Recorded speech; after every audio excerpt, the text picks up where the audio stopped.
Like most social media apps, the fitness side of TikTok is full of content, workout regimes, food videos, and body-positive influencers float around for you. Pages sharing an overwhelming amount of information about personal health and body image.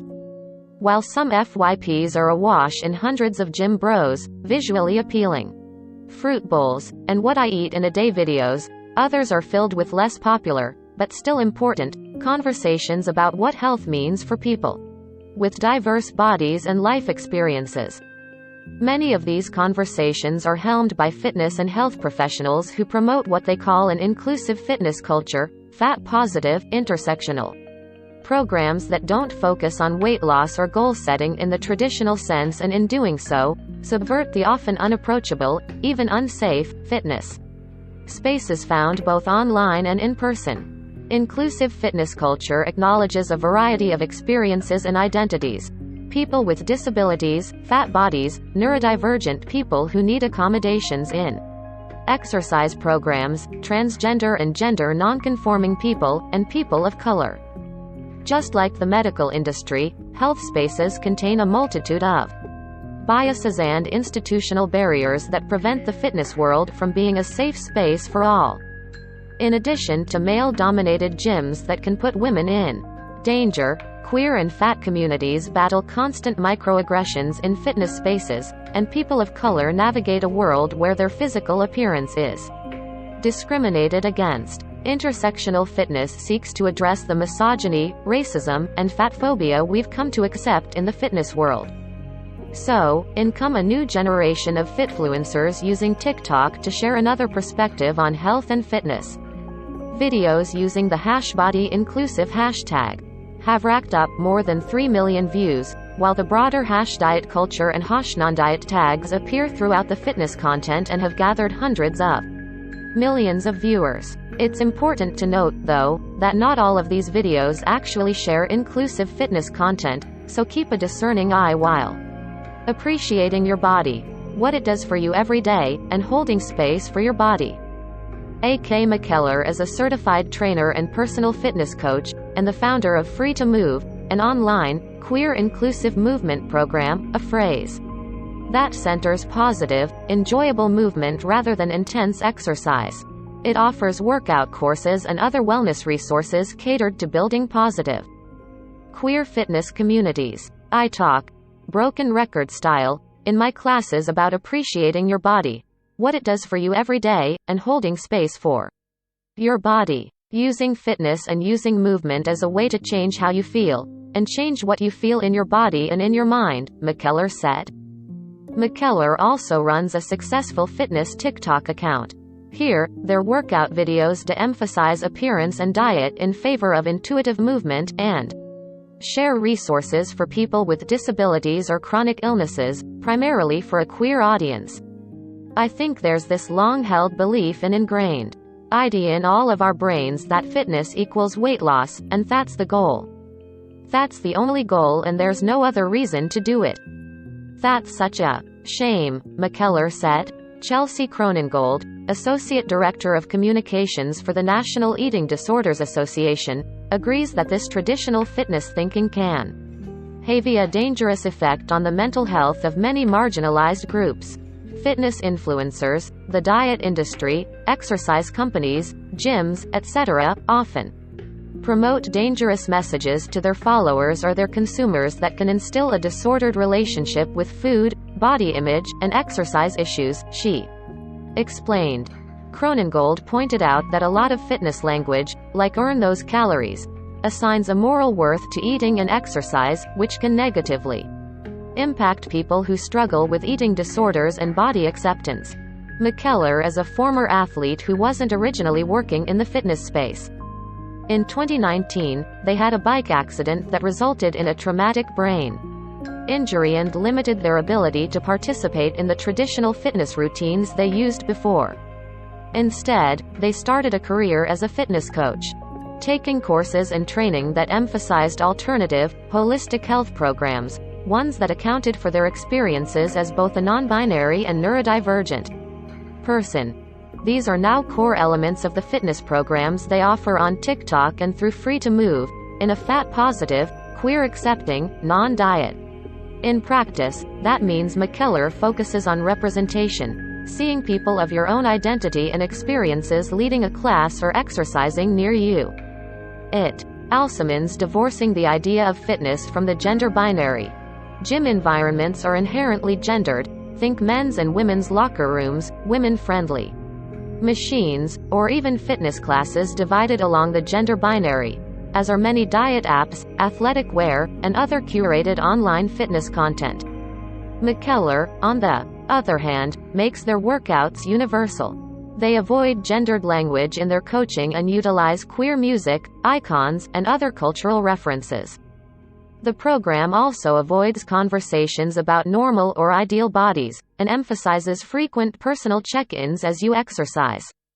You should never feel pushy or coerced into pain while exercising, they explain. The biggest thing that I want folks to take away is that they're listening to their body and doing whatever they need to feel safe, to feel comfortable, and to feel good in this workout, they said. On TikTok, some of McKellar's most popular videos are found in their True Beginner series, designed to share approachable workouts that are actually for beginners. No strenuous or complex exercises that could create barriers for people with disabilities, those who have never worked out before, or neurodivergent people who might not be able to focus through a 30-minute workout, they explained.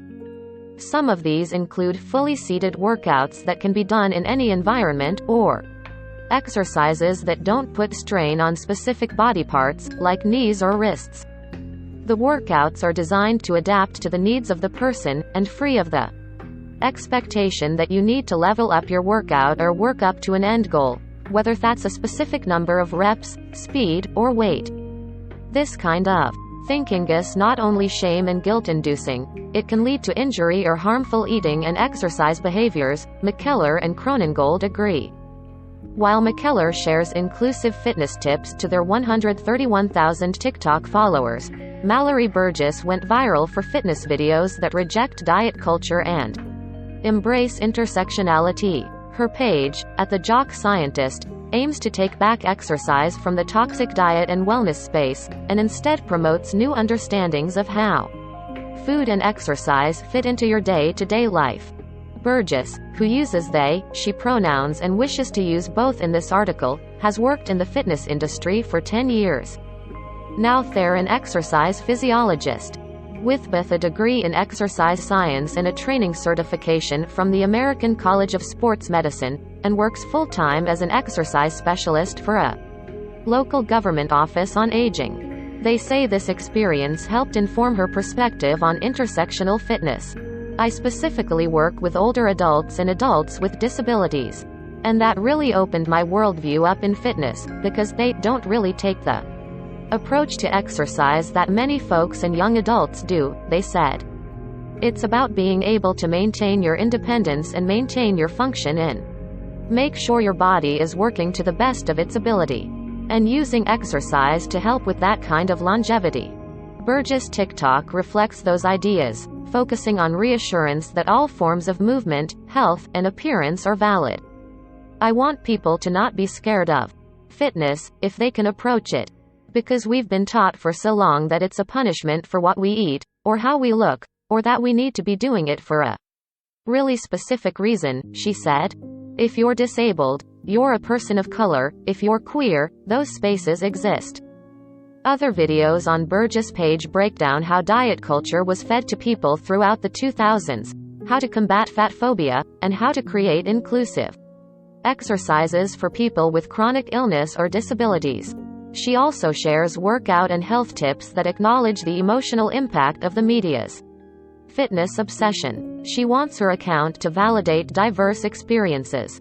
My particular little space will always be a safe space for individuals of all types. If you're disabled, you're a person of color, if you're queer, those spaces exist, Burgess said. Burgess points out a few red and green flags for finding fitness programs that might be more inclusive. Try to avoid professionals or classes that use phrases like get in shape or other appearance-focused terms that imply there's a single, ideal body image. Professionals who use diet or BMI, body mass index, Measurements, before and after photos, or body part measurements to gauge progress are also no-goes for Burgess. And consider what kind of photos they're sharing on their fitness pages. Do they work with diverse clients? You can inquire about it if you are interviewing someone that's worked with a lot of diverse populations. I've found in my experience, tends to be more adaptable, and they're going to be better at individualizing your program, Burgess explained.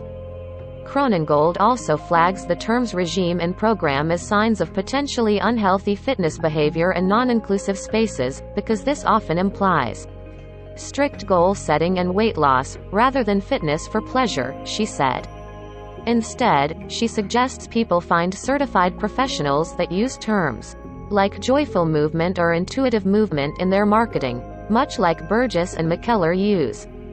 It's important to keep in mind, Cronenberg says, that fitness influencers and professionals are ultimately selling you something, trying to earn money or followers to build their own careers. And the thing that often sells best is claiming they can fix your insecurities. On the other side of the spectrum, Burgess and McKellar say they turn away people who aren't looking to have conversations about non-diet focused, intersectional fitness, and only seek weight. For all the professionals dipping their followers' toes into the inclusive fitness world, there are others who still perpetuate a harmful diet culture, stigmatize certain bodies, and threaten to expose many to harmful weight loss behaviors. Deconstructing the diet culture monster and internalized fat phobia is a long battle. I will take that beating so that this can continue to be a space where people can unpack their relationship with their body, with food, with exercise, because I think there's been a lot of damage done to a lot of individuals, and I want to help undo that damage, Burgess said. There's hope that people in need will stumble across their accounts and find a space that is comforting and accessible, filled with reassurances and an emphasizing the personal, individual nature of fitness and health. No shame involved. It is sort of like a David and Goliath situation, McKellar said. There's all these small trainers and people scattered all over the world, using their tiny platforms and voices to try to make a difference, trying to fight that real big beast. If you feel like you'd like to talk to someone about your eating behavior, call the National Eating Disorder Association's helpline at 800-931-2237. You can also text NETA to 741 to 741 to be connected with a trained volunteer at the crisis text line, or visit the nonprofit's website for more information.